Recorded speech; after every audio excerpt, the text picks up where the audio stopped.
BBC নিউজের নিয়মিত আয়োজন সংবাদ সম্প্রসারণে সবাইকে স্বাগত জানাচ্ছি। আমি মুক্তাদির। অনেক দিনের বাছাই করা সংবাদ এবং এর পর্যালোচনা নিয়ে সংবাদ সম্প্রসারণে আজ অতিথি হিসাবে অনলাইনে যুক্ত আছেন বিএফইউজের সাবেক সভাপতি এম আবদুল্লাহ এবং চট্টগ্রাম বিশ্ববিদ্যালয়ের রাজনীতি বিজ্ঞান বিভাগের অধ্যাপক ডক্টর আক্কাস আহমেদ।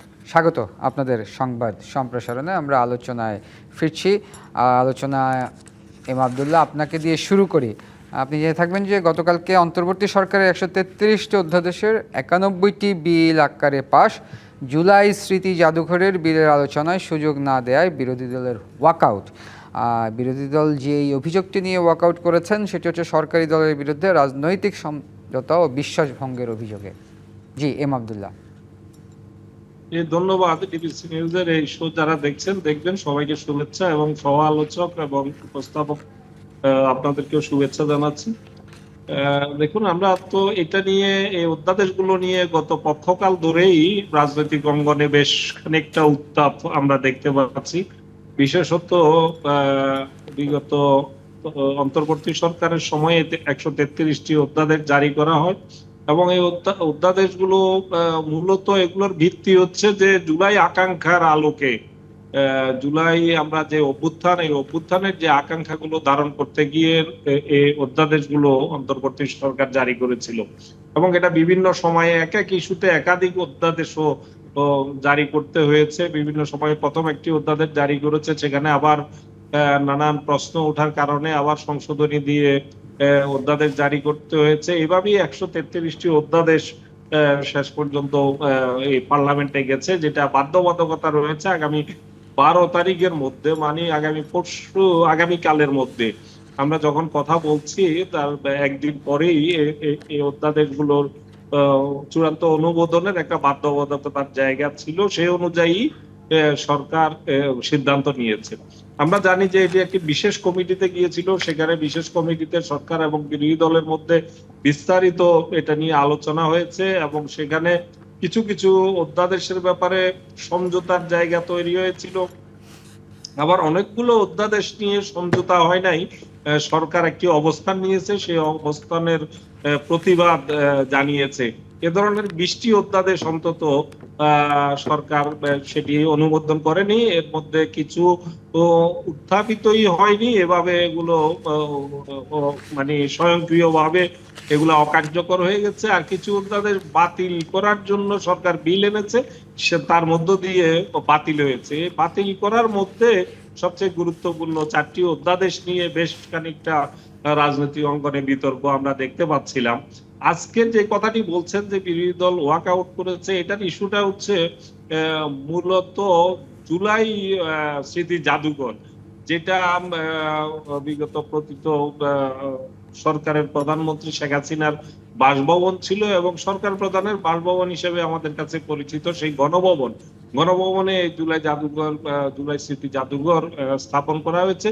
সেই জাদুঘর নিয়ে যে বিলটি, যে অধ্যাদেশটি অন্তর্বর্তী সরকার জারি করেছিল, সেটির ব্যাপারে সমঝোতা হয়েছিল বিরোধী দলের ভাষ্য অনুযায়ী, যে বিশেষ কমিটিতে সমঝোতা হয়েছিল যে কয়টি অধ্যাদেশ অক্ষত অবস্থায় কোন রকম পরিবর্তন ছাড়াই অনুমোদন করা হবে, এর মধ্যে এই অধ্যাদেশটাও ছিল। আমরা যেমনটি শুনলাম বিরোধী দলীয় চিফ হুইপ নাহিদ ইসলাম তার বক্তব্যে এবং পরবর্তীতে আমরা বিরোধী দলীয় নেতার বক্তব্যে আমরা শুনেছি।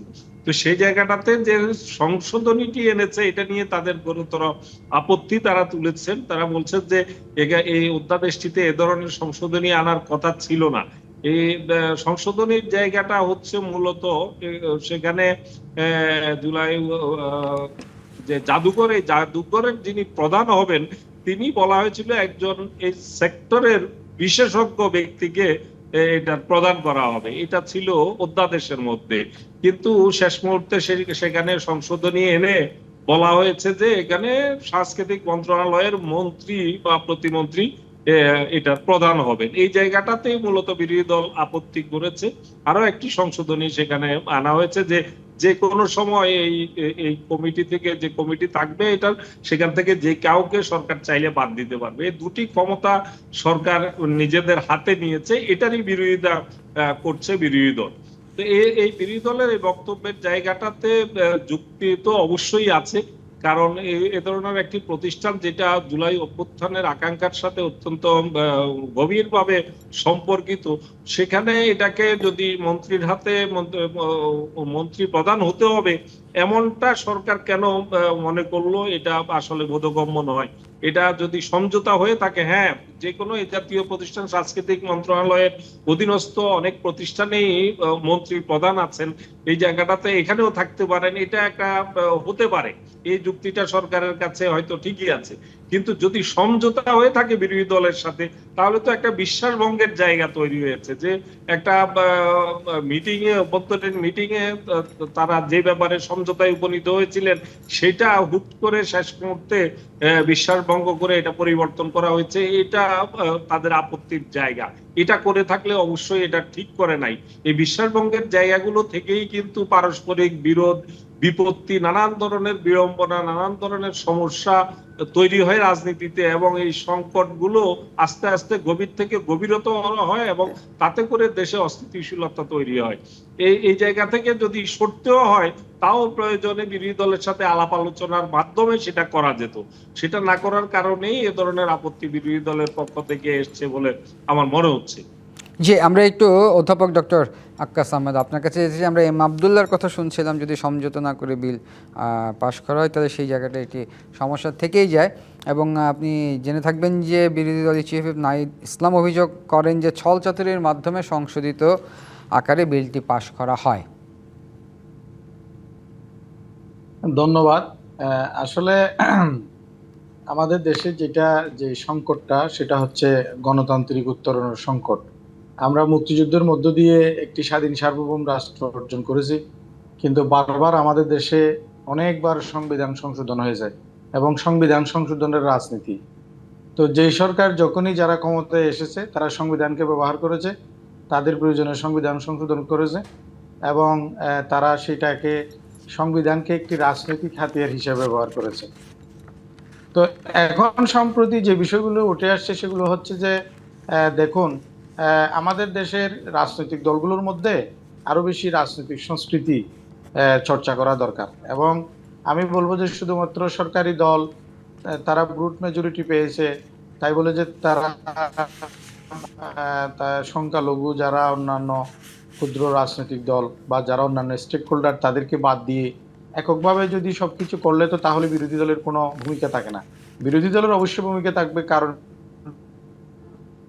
বিরোধী দলই তো সরকারি দল অসাংবিধানিক কাজ করে কিংবা অগণতান্ত্রিক কাজ করে কিংবা রাষ্ট্রের ক্ষতি হয় এমন কোনো কাজ করে, তখন বিরোধী দলই তো সরকারি দলকে একটি মূল জায়গায় নিয়ে আসে, যাতে সরকার রাষ্ট্রবিরোধী এবং জনগণ বিরোধী কোনো কাজ করতে না পারে কিংবা সংবিধান বিরোধী কোনো কাজ করতে না পারে।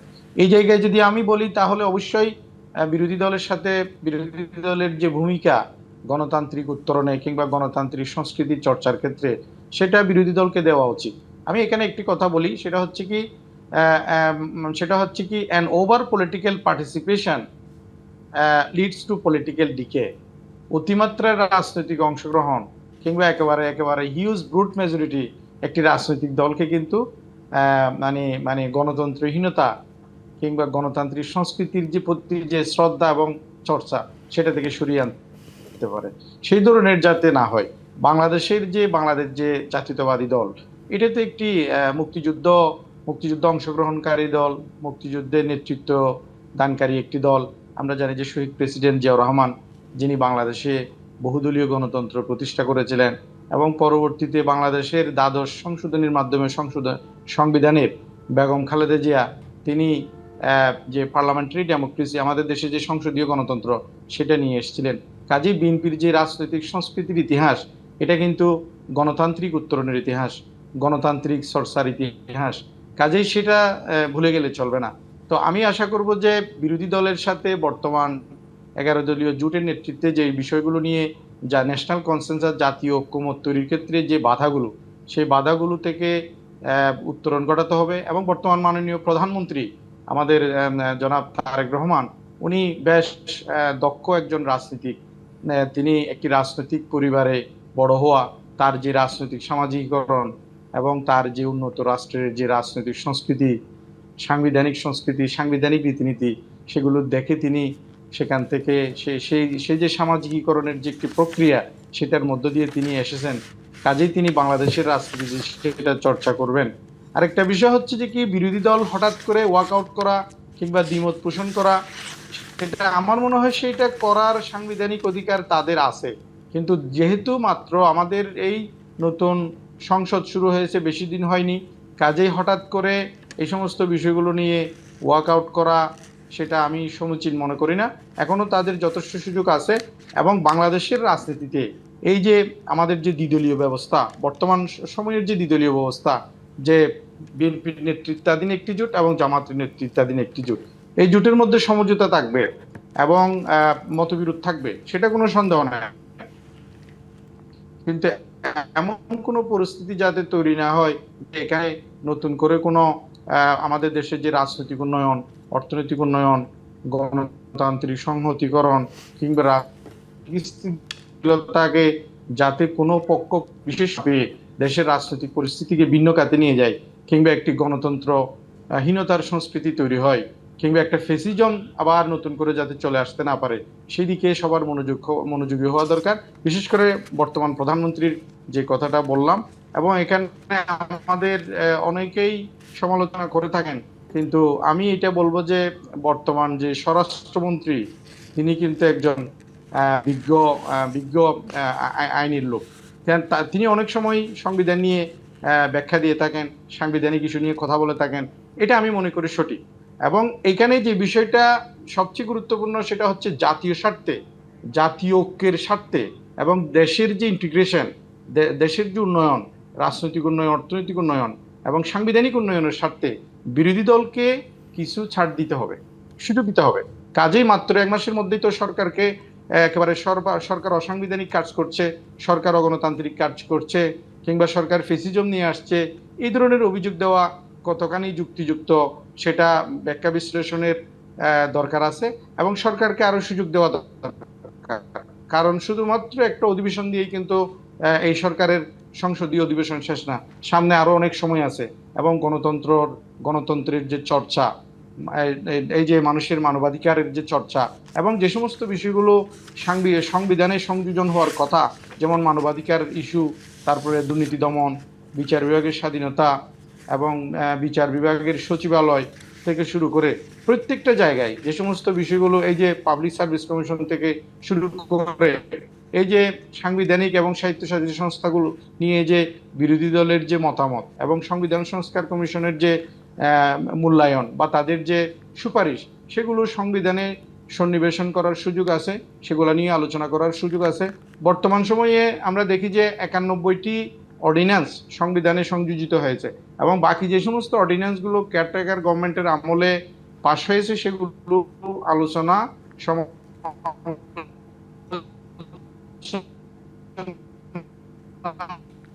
জি, অধ্যাপক ডক্টর আক্কাস আহমেদ, আমাদের একটা বিরতির সময় হচ্ছে, আমরা বিরতি থেকে ফিরে এসে আলোচনা করছি। প্রিয় দর্শক, সংবাদ সম্প্রসারণের একটি বিরতির সময় হচ্ছে, সঙ্গেই থাকুন। বিরতির পর আবারও স্বাগত সংবাদ সম্প্রসারণে। আমাদের সঙ্গে আছেন অনলাইনে যুক্ত এম আবদুল্লাহ এবং অধ্যাপক ডক্টর আক্কাস আহমেদ। এম আবদুল্লাহ, আপনার কাছে যেতে চাই, যেটা প্রশ্ন হচ্ছে, অন্তর্বর্তী সরকার থেকে ক্ষমতা নেওয়ার সময় অর্থনীতির সূচক ছিল নিম্নমুখী, যা এখন বিএনপি সরকারের জন্য একটি বড় চ্যালেঞ্জ হয়ে দাঁড়িয়েছে। অর্থনীতি তো, বাংলাদেশের অর্থনীতি তো সম্পূর্ণভাবে ধ্বংস করে গেছে ফ্যাসিবাদী শাসক শেখ হাসিনা। গত 17 বছরে অর্থনীতিটাকে লুটপাটের অর্থনীতিতে পরিণত করা হয়েছিল। বিশেষত আমরা জানি একটা টাস্ক ফোর্সের মাধ্যমে যে ডক্টর ইউনূসের সরকার অর্থনীতি নিয়ে যে টাস্ক ফোর্স গঠন করেছিল, তো তাদের একটি রিপোর্ট অনুযায়ী যে 27 লাখ কোটি টাকা শুধু পাচার হয়েছে গত 17 বছরে। তো একটি দেশ থেকে যখন 27 লাখ কোটি টাকা শুধু দুর্নীতির মাধ্যমে পাচার হয়ে যায়, সে দেশের অর্থনীতি কতটা ভঙ্গুর হয় সেটা আমরা জানি। শেখ হাসিনার যখন পতন হয়, আমরা পতন হয়েছে 5ই আগস্ট 2024 সালে, তখন বাংলাদেশের রিজার্ভের অবস্থা ছিল খুবই নাজুক। আমরা জানি যে মাত্র $14 বিলিয়ন নেমে এসেছিল, যেটা মাত্র 2-3 মাসের আমদানি ব্যয়েরও সমান। এরকম একটি পরিস্থিতিতে ডক্টর ইউনূস সরকার ক্ষমতা নিয়ে এবং ব্যাংক ব্যবস্থার যে ভঙ্গুর অবস্থা ছিল সেটা আমরা সবাই জানি। ব্যাংকগুলোকে লুটপাটের একটি রাজ্যে পরিণত করা হয়েছিল। এক এস আলম গ্রুপই 7টি ব্যাংকের একদম সেগুলোকে এমন জায়গায় নিয়ে গেছে, সেগুলোর যে গ্রাহকরা তাদের জমার অর্থ পর্যন্ত তারা ফেরত পাচ্ছে না। এখনো পর্যন্ত সেগুলো কোনো শৃঙ্খলার জায়গায় আনা যায়নি, চেষ্টা করা হয়েছে। তো এই জাতীয় একটি পরিস্থিতিতে যখন সরকার ক্ষমতা গ্রহণ করে, সেটা তখন টিকিয়ে রাখাই, দেশের অর্থনীতিটাকে ধরে রাখাই কিন্তু একটা বড় চ্যালেঞ্জ ছিল ডক্টর ইউনূস সরকারের কাছে। আমি মনে করি তারা অত্যন্ত সাফল্যের সাথে, দক্ষতার সাথে সেই জায়গাটা থেকে টেনে তুলে ডক্টর ইউনূসের সরকার যখন বিদায় নেয়, তখন রিজার্ভ $32 বিলিয়ন তারা রেখে গেছেন এবং অন্যান্য জায়গায় অন্যান্য সূচকগুলো মোটামুটি ভাবে আমরা আশাব্যঞ্জক জায়গা না থাকলেও মোটামুটি ভাবে একটা স্থিতিশীল জায়গায় রেখে যেতে পেরেছে। এটা আমি মনে করি যে এখানে একটা ধ্বংসপ্রাপ্ত অর্থনীতিকে ধরে রেখে 1.5 বছর দেশটা চালিয়ে নেওয়া, এটা একটা গুরুত্বপূর্ণ জায়গা ছিল। তারপরে তো আমাদের সামনে এখন যে মধ্যপ্রাচ্য সংকটের কারণে আমরা পুরো অর্থনীতি নতুন করে চ্যালেঞ্জের মুখে পড়েছে, বিশেষ করে জ্বালানি খাতের কারণে। আজকে গতকাল অর্থমন্ত্রী সংসদে যে তথ্য দিয়েছেন তাতে করে দেখা যাচ্ছে প্রায় 35 থেকে 38 হাজার কোটি টাকা বাড়তি এইসব ক্ষেত্রে ভর্তুকি দিতে হবে। এ ধরনের চ্যালেঞ্জের জায়গা তো আছেই এবং এই যুদ্ধ পরিস্থিতি যদি একটি সন্তোষজনক জায়গা না যায়, যেটা আজকে ইসলামাবাদে একটি, আমরা সবাই গোটা বিশ্বের দৃষ্টি এখন ইসলামাবাদের দিকে, যদি সেখানে আমেরিকার সাথে ইরানের একটা সমঝোতার জায়গা তৈরি না হয়, তাহলে কিন্তু অর্থনীতির জায়গাটা, যে ক্ষতির জায়গা, যে ঝুঁকির জায়গা, এটা আগামী দিনের জন্য আরো বেশি সংকটের জায়গা তৈরি করবে। সেদিকেই সবার নজর আমরা জানি। এছাড়াও বর্তমান সরকার যেটা করছে, যে তাদের নির্বাচনী প্রতিশ্রুতি বাস্তবায়নের জন্য অনেকগুলো প্রণোদনামূলক ব্যবস্থা নিয়েছে, বিশেষ করে সামাজিক নিরাপত্তার জায়গাটাতে ফ্যামিলি কার্ড থেকে শুরু করে কৃষি কার্ড এবং অন্যান্য যে প্রতিশ্রুতিগুলো বাস্তবায়ন করতে যাচ্ছে, এখানেও একটা বিরাট আর্থিক চাপ সরকারের উপর তৈরি করবে। এগুলা যদি মোকাবেলা করতে হয়, তাহলে সরকারকে নিশ্চয়ই একটা পথ বের করতে হবে। রাজস্ব ঘাটতি আমরা জানি প্রায় 70,000 কোটি টাকা ইতিমধ্যে রাজস্ব ঘাটতি চলতি অর্থ বছরে ঘাটতি দাঁড়িয়েছে। তো রাজস্ব আহরণ যদি এভাবে ঘাটতির দিকে থাকে এবং সামনের যে বাজেটটি, সেই বাজেটটিও আরো বড় আকারের ঘাটতির বাজেট হবে, এটা আমরা এখনই আভাস পাচ্ছি। সম্পূর্ণ পরিস্থিতিটি কিন্তু অর্থনৈতিকভাবে খুবই একটা নাজুক এবং চাপের জায়গায় সরকারের জন্য আছে। তো সরকার নিশ্চয়ই সেটাকে সামনে রেখে তারা পরিকল্পনা করে কিভাবে এই চাপ থেকে উত্তরণ ঘটাবে এবং সেখানে দক্ষতার সাথে একটি সরকার, বাংলাদেশের মতো দেশে সবসময়ই এই জাতীয় চাপ ছিল, কম আর বেশি, কিন্তু এখন চাপটা যেহেতু একটি সরকার গোটা অর্থ ব্যবস্থা, গোটা অর্থনীতি, ব্যাংকিং খাত থেকে শুরু করে সবকিছু ধ্বংসপ্রায় অবস্থায় রেখে গেছে, যে কারণে এই চাপটা অনেক বেশি এবং এটা মোকাবিলা করার জন্য অত্যন্ত সুচিন্তিত ভাবে দক্ষতার সাথে পা ফেলতে হবে। এটা হচ্ছে সবচেয়ে গুরুত্বপূর্ণ বিষয়। জি, আমরা একটু অধ্যাপক ডক্টর আক্কাস আহমেদ আপনার কাছে আসি। আমরা এম আবদুল্লাহর কথা শুনছিলাম, যে প্রশ্নের উত্তরটি আমরা ওনার কাছে জানতে চেয়েছিলাম যে অন্তর্বর্তী সরকার থেকে ক্ষমতা নেওয়ার সময় অর্থনীতির সূচক খুব নিম্নমুখী ছিল, যেটা এখন বিএনপির জন্য আসলে একটি বড় চ্যালেঞ্জ। এম আবদুল্লাহ বলছিলেন বিভিন্ন দিক, আপনার কাছে একটু শুনতে চাই। এখানে একটি কথা বলে রাখা দরকার, আমার মনে হয় আমি আরেকটু যোগ করতে চাই, যে যে কথাটি বলছে যে অন্তর্বর্তী সরকারের কাছ থেকে নেয়ার সময়, অন্তর্বর্তী সরকার কিন্তু মাত্র 1.5 বছর সময় পেয়েছে এবং তার মধ্যে 5 থেকে 6 মাস শুধু প্রতি বিপ্লব ঠেকাতেই তাদেরকে ব্যস্ত থাকতে হয়েছে এবং ভয়ানক একটা ভঙ্গুর পরিস্থিতির মধ্যে তারা এসেছে। সরকার যদি অন্তর্বর্তী সরকারের কাছ থেকে কি পেয়েছে তা না বলে যদি বলতো যে বিগত 17 বছরের শাসনে, এটা অবশ্য অর্থমন্ত্রী কিন্তু সংসদে যে বক্তব্য দিয়েছেন আমি দেখেছি, যে তিনি যে বক্তব্য সেখানে বলেছেন 17 বছরের লুটপাটে অর্থনীতি অত্যন্ত ধ্বংসের দ্বার প্রান্তে গেছে। অন্তর্বর্তী সরকারকে সুনির্দিষ্টভাবে তিনি বলেছেন, এটা আমি তার বক্তব্যের মধ্যে সেভাবে আমি দেখিনি। না, এটা হচ্ছে ক্ষমতা নেওয়ার সময় যখন পাওয়ার হ্যান্ডওভার হয়, এক গভর্নমেন্ট থেকে আরেক গভর্নমেন্টের, উনি সেটার উদ্ধৃতি দিয়েছেন। জি অধ্যাপক ডক্টর জি, আক্কাস। ধন্যবাদ। আসলে বাংলাদেশ তো হচ্ছে একটি উন্নয়নশীল রাষ্ট্র এবং বর্তমানে আমরা নিম্ন মধ্যম আয়ের দেশে উপনীত হয়েছি এবং আমাদের পার ক্যাপিটা ইনকাম বেড়েছে, আমাদের ফরেন রেমিটেন্স বেড়েছে, আমাদের রপ্তানি বৃদ্ধি পেয়েছে। সবকিছু মিলে আমরা একটি মোটামুটি মিডল ইনকাম ট্রাইবের মধ্যে আছি, যেটা যদি আমরা আমাদের সাংগঠনিক থেকে সেটা যদি হেভি ইন্ডাস্ট্রিতে নিয়ে যেতে পারি এবং আমরা মধ্যম আয়ের দেশে যদি পরিণত হতে পারি, সেক্ষেত্রে আমাদের প্রচুর পরিমাণ কর্মসংস্থান করতে হবে এবং আমাদের স্পেশাল ইকোনমিক জোন করতে হবে। এবং জাপান সরকারের বাংলাদেশের অর্থনৈতিক উন্নয়ন নিয়ে যে একটা policy, back Bengal industrial growth belt, যেটা হচ্ছে বাংলাদেশের এই যে আপনার ফেনী থেকে একেবারে টেকনাফ পর্যন্ত যে আমাদের কোস্টাল এরিয়া, সেখানে প্রচুর পরিমাণ ইন্ডাস্ট্রিয়ালাইজেশন করতে হবে,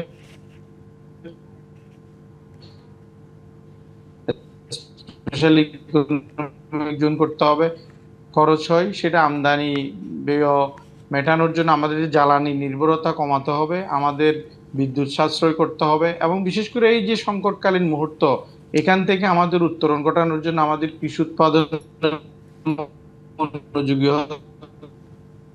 হতে হবে এবং বিদ্যুতের যাতে হয় সেদিকে আমি এখানে আরেকটি কথা বলি, মধ্যপ্রাচ্যের বর্তমান যে সংকট, সেখানে যে পরিমাণ ইনফ্রাস্ট্রাকচারাল যে ড্যামেজ হয়েছে, সেখানে কিন্তু প্রচুর পরিমাণ লোক লাগবে। তো বাংলাদেশ তো একটি উন্নয়নশীল রাষ্ট্র এবং আমরা জনশক্তি রপ্তানি করে থাকি, সেখানে মিডল ইস্টে নতুন করে একটি সম্ভাবনা তৈরি হবে, জি সুযোগ তৈরি আমাদের হবে শেষ করতে আমাদের হচ্ছে। জনশক্তি অধ্যাপক রপ্তানি ডক্টর করার। আক্কাস আহমেদ, আমরা এই বিষয় নিয়ে আবার কথা বলবো কোনো একদিন। ধন্যবাদ এম আব্দুল্লাহ। প্রিয় দর্শক, এই ছিল সংবাদ সম্প্রসারণে। ডিভিসির সঙ্গেই থাকুন।